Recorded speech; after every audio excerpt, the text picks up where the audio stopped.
Shalom. Semua warga kerajaan pasti pernah melawat orang yang sedang susah di rumah sakit atau dalam penjara atau dalam masalah. Dan kalau kita mengunjungi mereka, kita biasanya membawa sesuatu lah, entah bunga, entah buah-buahan, ataupun lebih praktis uang dan sebagainya. Apa yang dibawa oleh the God of Israel?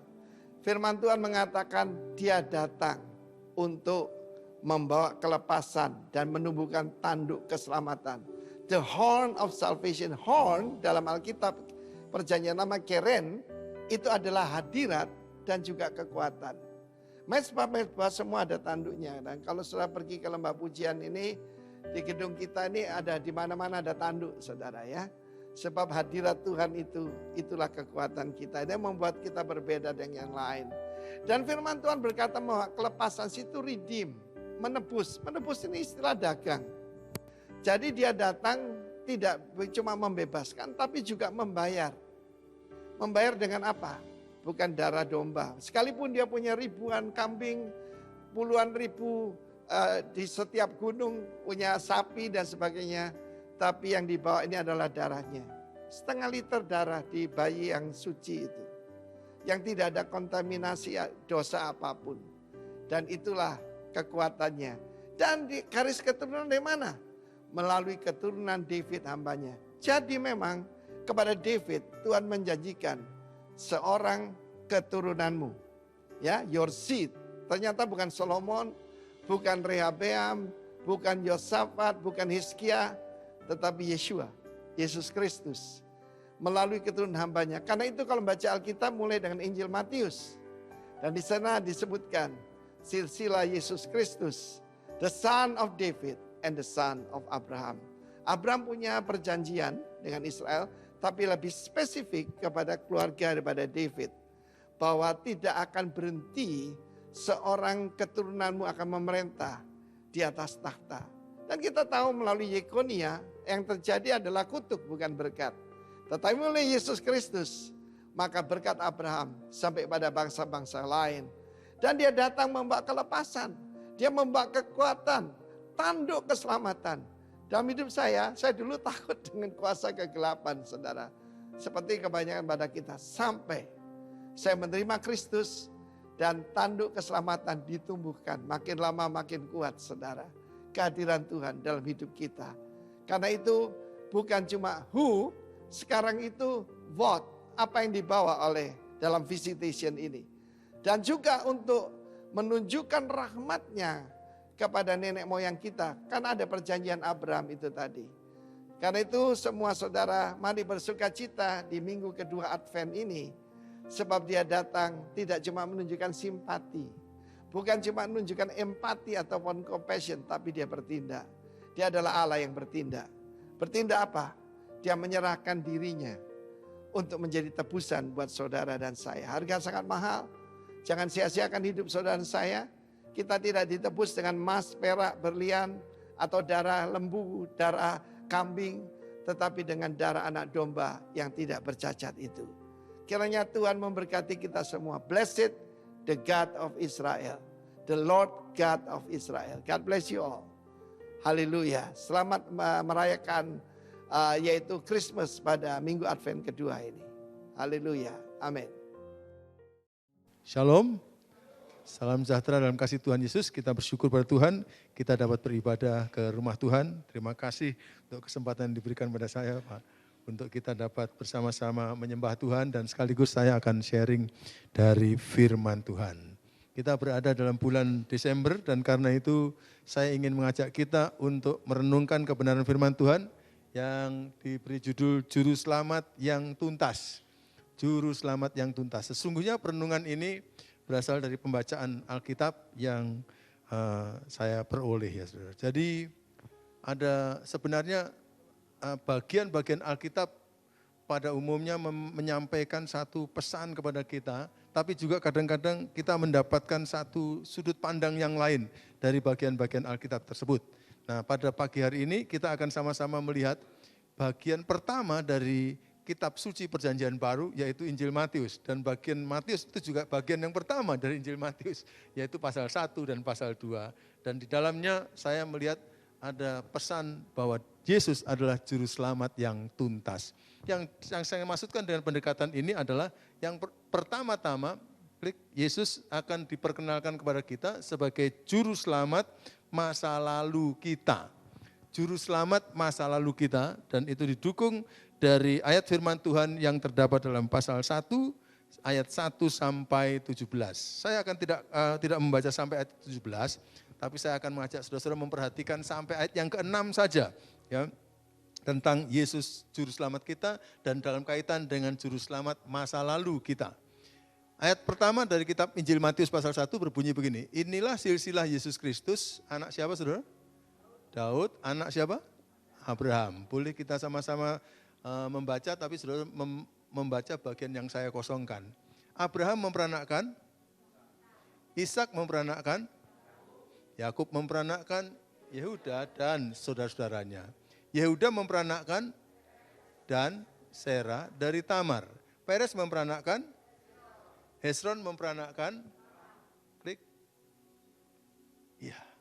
Ram memperanakkan Aminadab, Aminadab memperanakkan Nahason, Nahason memperanakkan Salmon, Salmon memperanakkan dari Rahab, Boas memperanakkan dari Rut, Obed memperanakkan Isai memperanakkan Raja Daud, Daud memperanakkan Salomo dari istri Uria.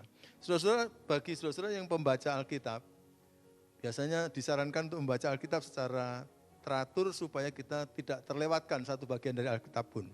Mulai Kejadian pasal 1 sampai Wahyu pasal 22 gitu.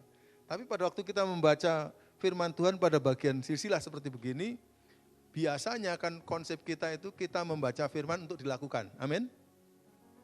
Amin ya. Kita membaca firman untuk dilakukan dan itu betul gitu.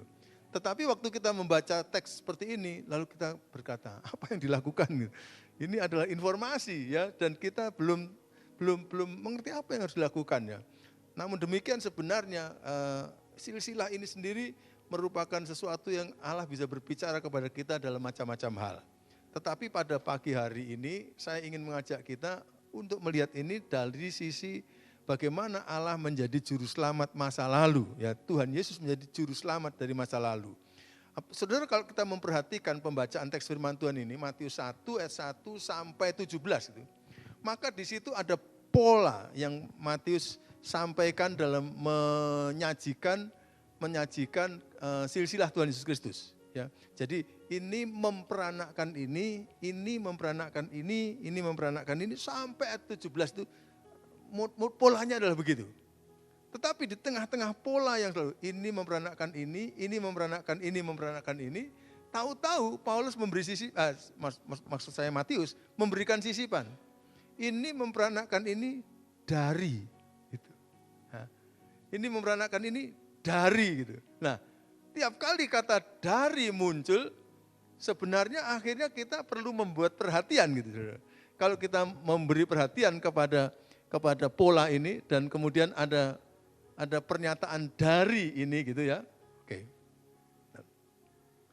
Maka mari kita akan mulai memperhatikan bagian-bagian tersebut di dekat kata dari ya. Boleh diawali lagi dari ayat 1, ya coba dibuka dari ayat 1. Silakan. Ya.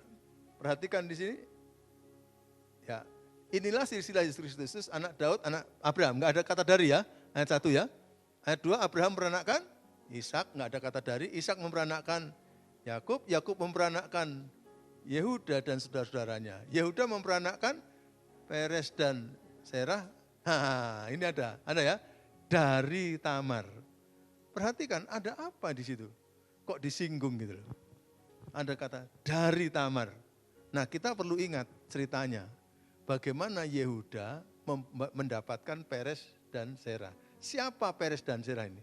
Peres dan Serah sebenarnya anaknya Yehuda dan anaknya Tamar. Ada apa dengan itu? Enggak apa-apa kan? Gitu. Oh, anaknya laki-laki dan perempuan, betul ya. Tapi masalahnya Tamar ini mantunya Yehuda. Iya kan? Jadi Tamar ini sebenarnya adalah istri dari anak laki-lakinya Yehuda gitu kan. Loh Pak, lah kok kurang ajar Yehuda ini? Gitu ya? Kurang ajar atau kurang wanita. Sehingga akhirnya cari wanita. Enggak. Karena dalam tradisi mereka, kalau seorang suami istri tidak melahirkan anak, apalagi anak laki-laki, itu kayak dianggap kurang berkat. Gitu. Kayak kutuk gitu. Ya, ada di Indonesia ini yang juga begitu ya. Saudara-saudara kita dari Tapanuli misalnya, sangat ingin sekali anak laki-laki ya. Nah, kita yang Chinese juga gitu, kita pengen anaknya laki-laki supaya membawa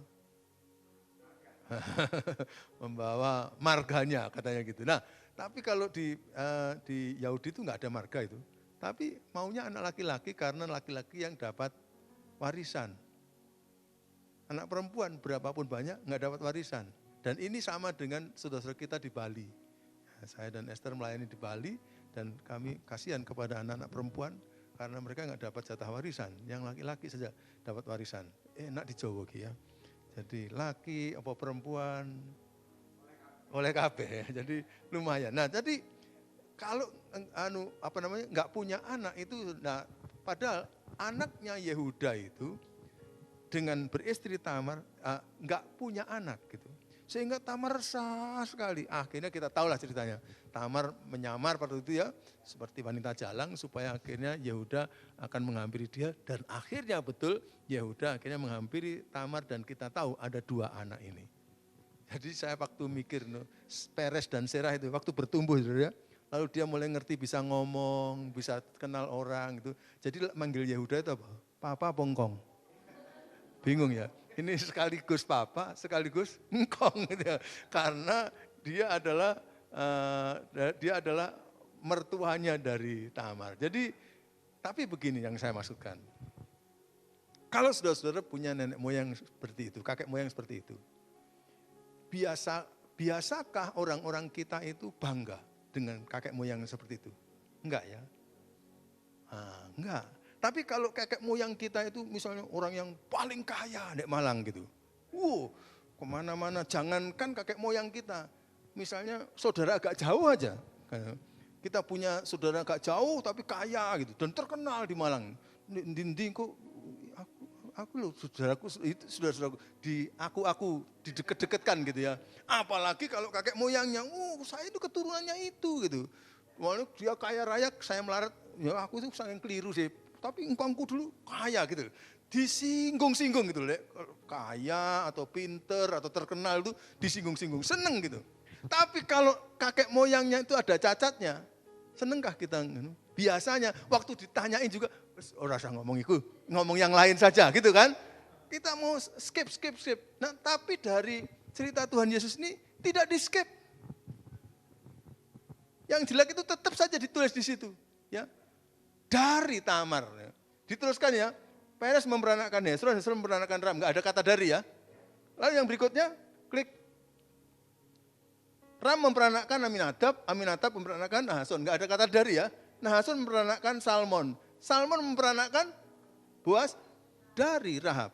Apa kok dari Rahab ditulis? Tahu saudara Rahab kan? Rahab itu wanita pelacur, boleh bilang. Di Yeriko. Iya kan? Bukan umat Allah gitu loh. Ditempelkan jadi umat Allah gara-gara dinikah sama. Nah, ngerti ya saudara ya?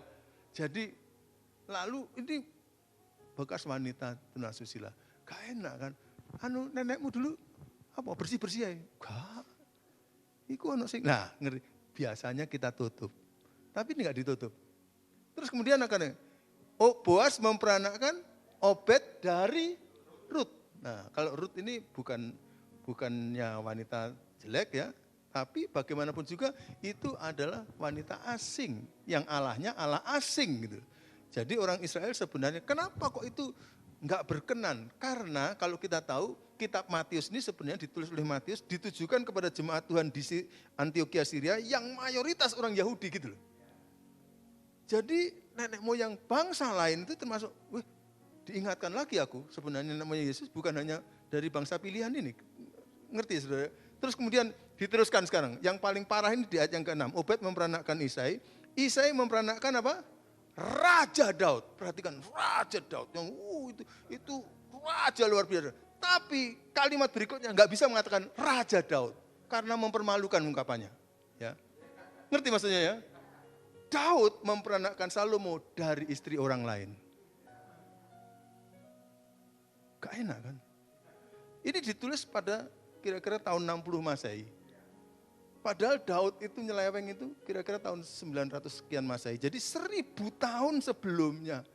Dan sudah diakui, tapi tetap ditulis saja. Bagi saya ini menunjukkan sesuatu. Saya bertanya sekarang, apakah Tuhan Yesus Kristus merasa minder karena nenek moyangnya seperti itu? No. Yesus terlalu agung untuk dijadikan jelek namanya oleh nenek moyangnya yang cacat celah. Yesus terlalu kuat namanya yang sangat harum itu untuk dijadikan jelek oleh nenek moyangnya yang terlalu kuat. Artinya apa? Yesus adalah juru selamat masa lalu. Kalau kita suka nutup-nutupi, tapi bagi Yesus silahkan buka. Buat saya nggak ada masalah karena kuasaku lebih besar daripada semua kelemahan mereka. Dan ini adalah suatu pelajaran dari Alkitab yang sangat penting dalam kehidupan kita. Karena apa? Karena terlalu banyak orang yang punya masa lalu, yang kalau betul-betul ditekuni, maka kita tidak layak untuk menjadi orang yang merasa diri berharga. Tetapi tidak apa-apa, karena di dalam Yesus semuanya itu bisa dibereskan. Di dalam Yesus semuanya itu bisa dikalahkan karena Yesus terlalu berwibawa untuk masa lalu kita yang sejelek apapun. Sebab itu orang yang paling selamat adalah orang yang lari kepada Yesus. Karena di dalam dia ada penghapusan masa lalu. Yang ada orang-orang yang dicegat masa lalu. Saya ini kan, hidup saya ini sudah terlalu banyak bergaul dengan mahasiswa. Saya melayani di Sati, sekolah Alkitab itu. Sudah sejak dari awal pelayanan saya. Tahun 86 saya sudah mulai ngajar di Sati. Itu berarti pirang tahun. Ya. Jadi bergaul dengan mahasiswa. Dan saya ngamati kehidupan mahasiswa itu. Kalau dia punya latar belakang yang misalnya itu buruk gitu ya. Terus kemudian dia tidak bisa melepas masa lalu itu. Maka dia tidak bisa berprestasi dengan luar biasa. Ini seperti ada rantai gitu yang ngikat ke belakang itu. Jadi tiap kali maju itu anak-anak zaman sekarang ngatakan nggak bisa move on. Nggak bisa maju. Karena terus diikat terus oleh masa lalunya. Orang itu ya, kalau masa lalunya terlalu buruk, biasanya suka menjadi alasan untuk dia tidak move on, nggak apa-apa gitu. Ya saya cuma bisa begini karena saya dulu begini gitu. Saya cuma bisa begini karena saya memang begini, nenek moyang saya begini, jadi saya begini gitu. Itu seperti menarik ke belakang dan tidak bisa terlepas. Atau kadang-kadang masa lalu yang terlalu bagus, menarik sekali. Dalam satu studi yang dilakukan di Amerika, yang saya dapatkannya sharing tahun 2000 awal, mereka katakan begini, ternyata waktu di studi orang-orang kaya di dunia itu siklusnya cuma 4-5 kali keturunan. Jadi pada umumnya orang-orang kaya raya itu adalah orang kaya raya yang modal dengkul. Kakek moyangnya, papa mamanya enggak kaya, tapi dia memulai kaya. Begitu dia kaya, anaknya masih kaya. Kenapa? Karena anaknya ikut menderita, ikut berjuang. Tahu kekayaan itu berasal dari perjuangan. Tapi cucunya lahir sudah dalam enak. Cucunya biasanya kurang daya juangnya. Cicitnya tambah lagi. Karena ingin menikmati hasilnya. Dan biasanya kemudian anak cicit canggai canggai atau keturunan berikutnya akhirnya enggak jadi apa-apa lagi. Jadi kemudian memulai siklus baru. Kalau balik jadi orang kaya, kalau enggak. Jadi kata-kata di Indonesia mengatakan, itu hartanya enggak habis dimakan 7 turunan itu cerita tok itu. Karena menurut studi di Amerika itu hanya sampai keturunan kelima habis gitu. Karena itu tadi yang terjadi. Nah itu karena itu kalau kita dulunya soro, lalu sekarang jadi diberkati, tolong jangan manjakan anak kita. Lek perlu digebuki. Kayak zamannya awake dhewe piyen gitu. Soro soro. Ya enggak, tapi maksudnya jangan mereka sampai dimanja, waduh kasihan aku dulu gitu, aduh kasihan, jangan sampai mereka gini. Nah itu juga sebenarnya kadang-kadang enggak bagus. Roh juangnya jadi rendah sekali. Nah itu, jadi saudara-saudara kadang-kadang yang begitu-begitu, yang terlalu berhasil atau terlalu buruk, itu suka menarik kita ke belakang. Saya bersyukur pada Tuhan. Saudara-saudara sudah mendengar dalam kedatangan saya yang lalu, saya menceritakan saya berasal dari keluarga besar 9 bersaudara, saya semuanya bukan anak Tuhan, lalu Tuhan selamatkan satu. Dalam kurun waktu 37 tahun akhirnya jadi anak Tuhan semua. Dan itu karunia Tuhan ya. Tapi ada latar belakang lain yang saya alami. Saya ini dilahirkan dalam keadaan kurus. Lalu sampai saya bertumbuh itu kurus dan sakit-sakitan. Jadi gara-gara kurus, sakit-sakitan, saya ini kalau jalan itu kayak ngeleyang gitu. Jadi kalau disenggol drek jatuh gitu. Dan celakanya ketika saya ngalami begitu, lalu jatuh gitu, lalu sampai kadang-kadang megap kayak mau mati gitu. Pingsan gitu kadang-kadang. Jadi bolak-balik begitu, lalu satu kali saya main-mainan kursi goyang saya gini, tapi saya tanpa tahu bahwa di situ rendah itu. Saya kejembalik, tatap, nafasnya, hampir habis, mati. Nah, paman saya ngomong, lek mati yo gitu. Nah, tapi jangan berhenti di situ. Kalau berhenti di situ saudara tertawa. Diteruskan, nek mati yo, lek urip tak openi. Nah, berdasarkan kepercayaan kuno gitu.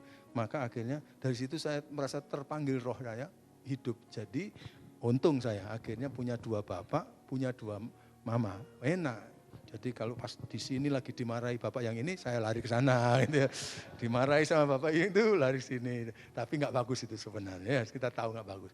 Nah tapi maksud saya sampai ngalami seperti itu. Gara-gara begitu, saudara. Lalu kemudian waktu remaja di kampung, di desa itu. Pasti remaja itu senengannya gelut gitu.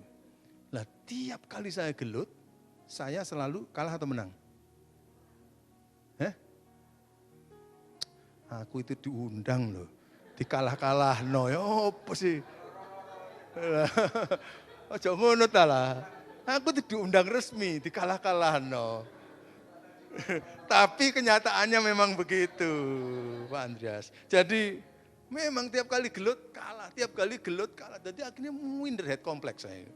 Sangat minder gara-gara minder. Tapi bagusnya adalah saya ini pinter. Jadi waktu SD lulusan terbaik, juara dari 4 SD. Bahkan juara 2-nya terlalu jauh dari saya. Tapi waktu SMP, di SMP Katolik, bagus sekali ya.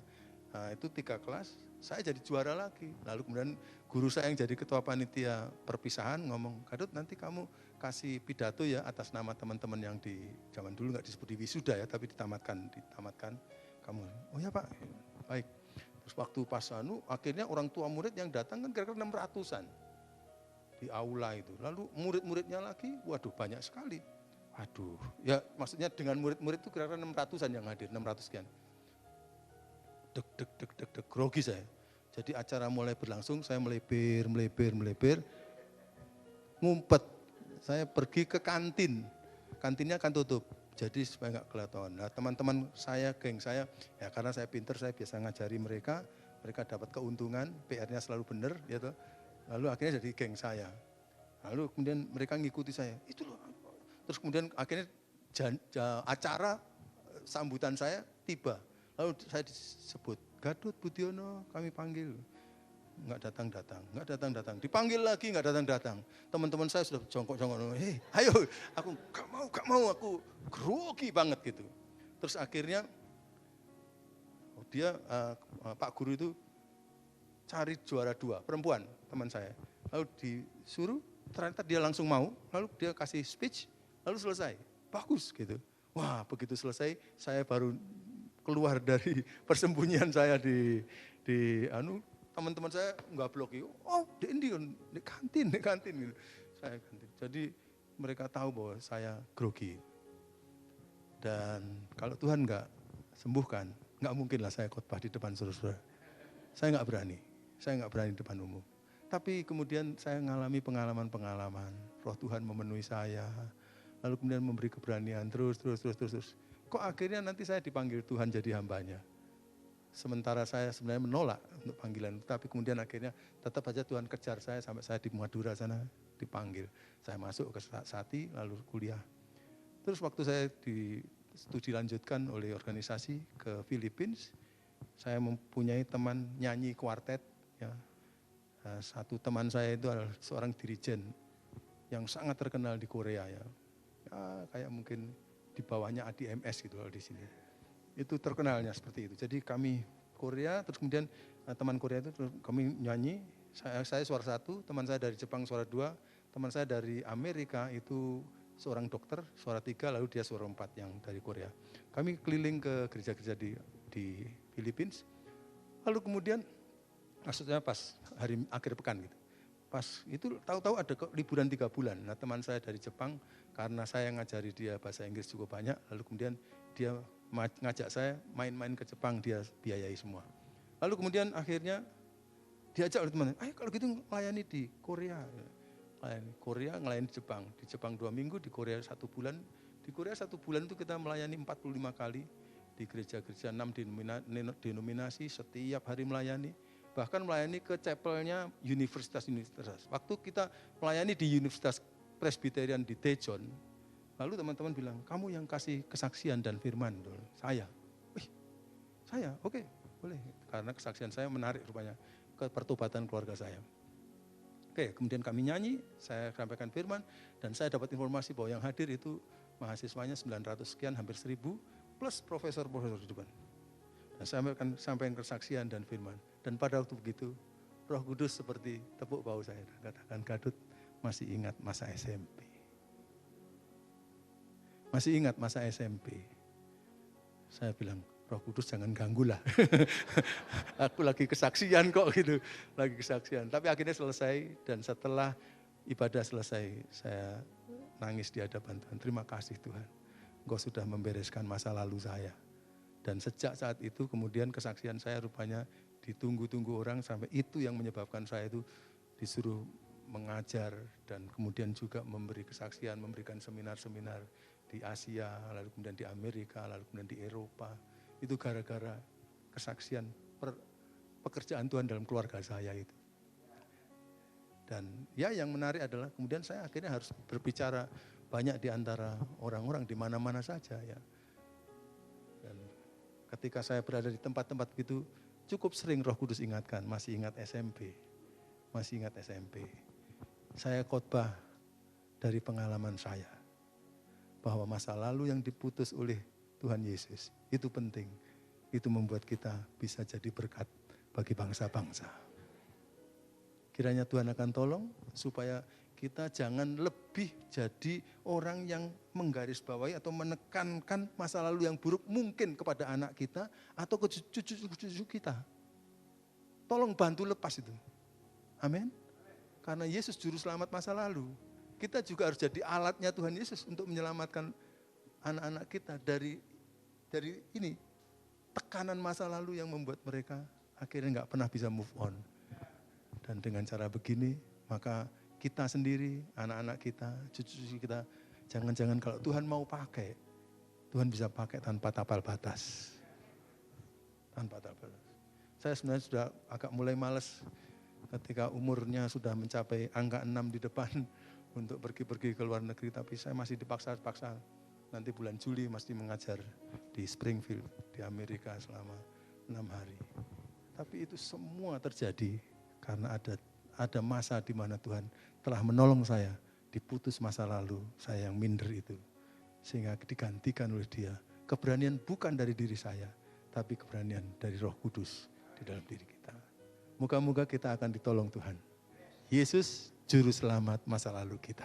Amin. Beri kemuliaan pada Dia. Tapi tidak hanya itu, Yesus juga juru selamat masa kini kita. Masa kini kita itu ada dalam teks yang berikutnya, ayat 18 sampai 25, saya akan baca bagi saudara-saudara, demikian firman Tuhan. Kelahiran Yesus Kristus adalah seperti berikut.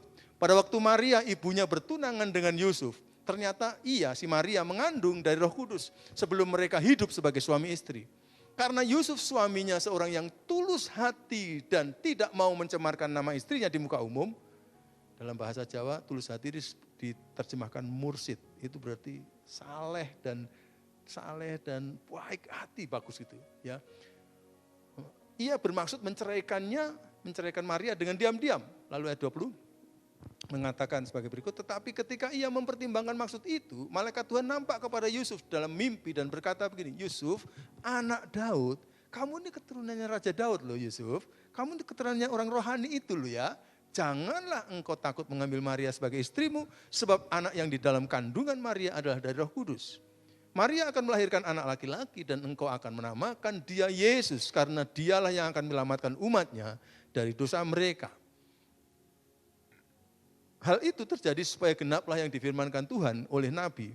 Sesungguhnya anak darah itu akan mengandung dan melahirkan seorang anak laki-laki. Dan mereka akan menamakan dia, apa saudara? Siapa namanya? Immanuel, yang berarti Allah menyertai kita. Kalau sebentar dulu. Kalau kita baca ini dalam bahasa Inggris, maka itu bunyinya adalah God is with us. Bukan God was with us, tapi God is with us. Oke, klik yang berikutnya. Sesudah bangun dari tidurnya, Yusuf berbuat seperti yang diperintahkan malaikat Tuhan itu kepadanya. Ia mengambil Maria sebagai istrinya, tetapi tidak bersetubuh dengan Maria. Sampai Maria melahirkan anaknya laki-laki dan Yusuf menamakan dia Yesus. Kita sudah tahu cerita ini. Maria dan Yusuf anak-anak muda, ya, anak-anak muda rock barangkali ini. Saleh-saleh. Ya, Maria itu kira-kira umurnya 17-18 tahun, banyak penafsir mengatakan begitu. Yusuf mungkin 19 sampai 22 atau terserah kira-kira berapa. Jadi masih muda-muda sekali. Tapi anak-anak ini anak baik-baik, anak-anak saleh-saleh, dibesarkan dalam rasa takut akan Tuhan. Luar biasa. Maria akhirnya ditunjuk untuk jadi orang yang berkenan, yang mengalami pengalaman yang tidak dialami oleh wanita manapun. Yaitu tanpa campur tangan laki-laki bisa hamil. Ini tidak ada. Tidak ada. Hanya Maria saja. Karena itu adalah benih wanita dinaungi Roh Kudus. Lalu Yesus jadi. Itu yang jadi. Jadi tapi ketika Yusuf melihat, aduh Maria, padahal anak Eka itu rohani. Kok moro-moro begini? Karo sopo sih? Joni apa Bambang gitu ya. Bingung si Yusuf. Waduh Maria. Tapi Yusuf anak saleh. Yusuf anak rohani. Jadi pada waktu dia kecewa seperti itu, cara menanganinya luar biasa. Aku mesti putus karo Maria dengan diam-diam. Kalau enggak rohani, diviralkan saudara ya. Diviralkan. Tapi gara-gara rohani enggak ono viral-viralan ya. Diam-diam. Waktu dia mulai mikir-mikir gitu katanya. Lalu kemudian dia ada kunjungan Tuhan dalam mimpi, ya malaikat Tuhan dalam mimpi. Sub, kamu ini keturunannya Daud. Menyelesaikan apa-apa seperti Daud. Secara rohani. Begini loh. Si Maria itu hamil bukan karena Joni atau siapa tadi Bambang. Ojo, enggak. Itu hamil karena Roh Kudus. Maria gak ngerti kok. Tapi Maria menerima. Jadi begini, kamu terima Maria sebagai istrimu. Pergio ke catatan sipil, laporo bahwa yang bayi dalam Maria itu adalah anakmu. Gitu. Kenapa saudara? Ini penting. Ini penting sekali. Kalau seorang perempuan di tanah Palestina dulu pada zaman Yesus itu, hamil dan tidak ada laki-lakinya, maka orang ini bisa dirajam batu sampai mati. Jadi Maria ini sedang menunggu dirajam batu sampai mati. Itu sebabnya harus ada laki-laki yang mengakui secara yuridis dia adalah anaknya. Walaupun secara biologis dia bukan anaknya. Jadi di depan hukum harus ada yang mengakui. Dan itu Yusuf lakukan. Akhirnya Yusuf pergi. Mar, sorry yo. Gitu. Aku wingi pikirannya buruk. Tapi ternyata aku tahu. Ternyata kamu jauh lebih rohani. Dan aku sebagai orang rohani akan terima kamu orang yang sangat rohani. Ayo ke catatan sipil, lapor. Ini istri saya, dia anak ini adalah anak saya. Hanya gara-gara diakui, maka Maria selamat. Apa artinya? Immanuel. Allah menyertai Maria, Allah menyertai Yusuf. Sehingga persoalan yang sangat pelik yang mestinya membawa kematian bisa dipecahkan. Luar biasa. Dan yang menarik, firman Tuhan mencatat ayat 24-25 itu penting sekali. Secara yuridis dia akui di depan catatan sipil, tapi Yusuf katanya tidak bersetubuh dengan Maria. Sampai Maria melahirkan Yesus, jadi Yesus itu secara biologis bukan anaknya Yusuf, tapi secara yuridis anaknya Yusuf. Dan gara-gara itu diselamatkan. This is very powerful message. Ini adalah berita yang luar biasa dahsyatnya. Kalau dia adalah Immanuel, kita tidak perlu terlalu susah dengan masalah-masalah pelik yang kita sedang hadapi.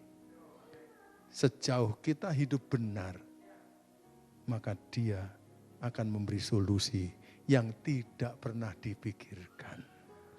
Maria ini mau dapat berkat besar, tapi sekaligus resikonya paling berat. Kadang-kadang kalau saudara mau dapat berkat besar, kadang-kadang resikonya ya seberat begitu. Tetapi bawalah itu kepada Tuhan.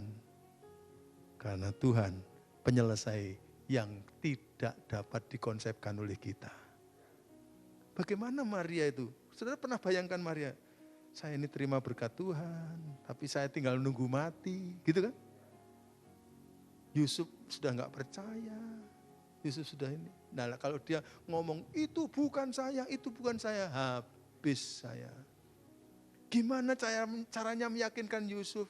Waktu saya yakinkan, Yusuf akan katakan belum pernah ada perempuan hamil tanpa laki-laki. Yusuf akan jawab begitu, Yusuf pinter kok. Ya, jadi pasti jawabnya begitu. Ini gimana sih, bingung Maria. Tapi Tuhan adalah Immanuel. Dia menyelesaikan. Namanya Tuhan itu enggak pernah cuma jadi pajangan. Namanya Tuhan itu betul punya arti seperti itu.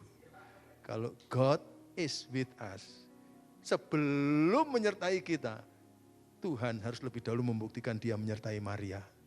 Tuhan harus lebih dahulu membuktikan dia menyertai Yusuf, orang yang ada dalam masalah itu. Dan kalau itu terjadi, maka jaminannya bagi kita, dia akan menjadi Immanuel kita. Saya harap ketika kita menghadapi masalah-masalah yang sangat pelik-pelik, jangan lupa teriak kepada Immanuel. God is with me. Tuhan menyertai aku dan dia akan memberikan pertolongan. Amin. Kayaknya Tuhan layak untuk mendapatkan tepuk tangan kita lagi. Dia adalah juru selamat masa kini kita. Yang terakhir singkat saja, saudara sudah hafal dengan cerita ini, yaitu Matius 2:1-12. Cerita apa itu? Orang Majus siapa sih? Orang Majus itu ya umat Allah. No, bukan umat Allah. Dia adalah mungkin nenek moyangnya orang Irak dan Iran sana. Kenapa kok gitu? Nah, perjalanannya ke tanah Palestina aja perlu waktu 2 tahun ya.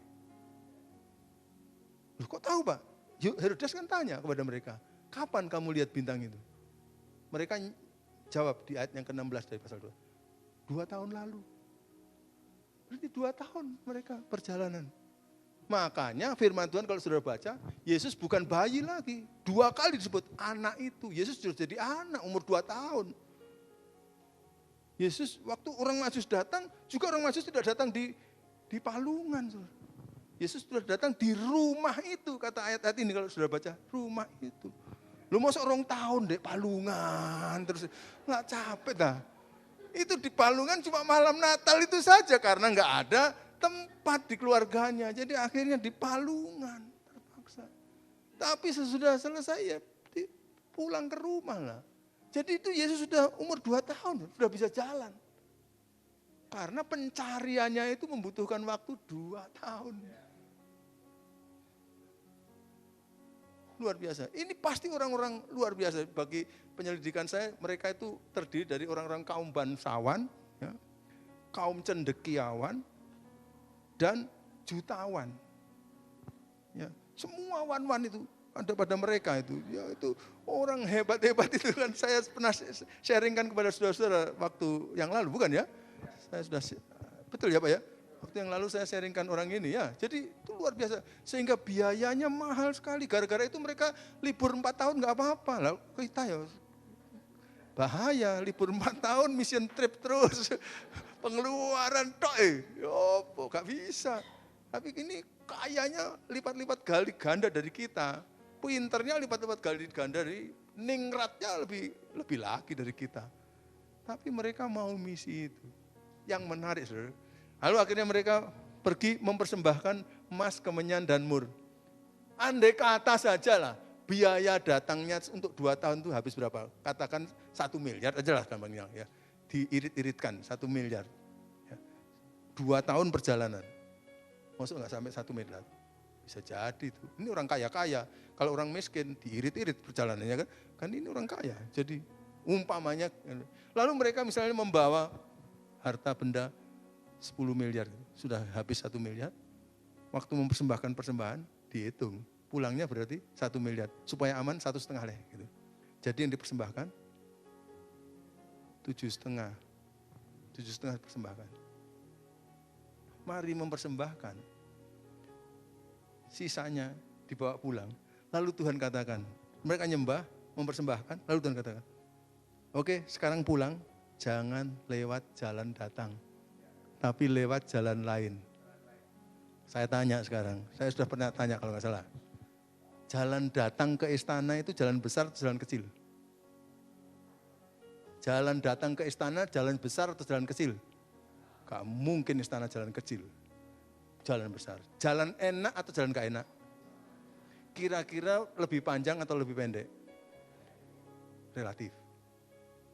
Boleh lebih pendek. Tapi sekarang mereka disuruh pulang lewat jalan lain dengan catatan. Tidak boleh diketahui Herodes. Ayo, langsung kita simpulkan. Jalannya kira-kira besar atau kecil? Kecil supaya nggak ketahuan Herodes. Lalu Raja Herodes menguasai kok. Nomor 2, jalannya kira-kira lebih sulit atau lebih gampang? Lebih sulit. Bahkan kita bisa perkirakan jalannya kira-kira lebih panjang atau lebih pendek. Bisa jadi pergi ke Rangploso, balik lagi ke Pendem, lalu balik lagi supaya nggak ketahuan. Nah, jadi jalannya panjang. Mungkin kalau orang Majus pikir, waduh, kadung dipersembahkan nih. Sisanya tinggal 1,5. Nah perjalanan panjang ini berapa panjang? Ngerti saudara? Kemarin biayanya harus dihitung. Saya tak terhitung. Tapi silahkan baca tradisi-tradisi kuno. Ada macam-macam tradisi cerita tentang orang Majus yang pulang ini. Macam-macam. Tapi dari semua tradisi cerita orang Majus, semuanya menyatakan orang Majus bisa pulang dengan selamat di negerinya. Walaupun modalnya untuk pulang itu bisa jadi kurang. Bisa jadi kurang. Tapi Tuhan adalah juru selamat masa depan mereka. Perjalanan mereka dicukupi oleh Tuhan sampai mereka pulang ke negerinya melalui jalan lain. Masa depan itu siapa yang tahu sih?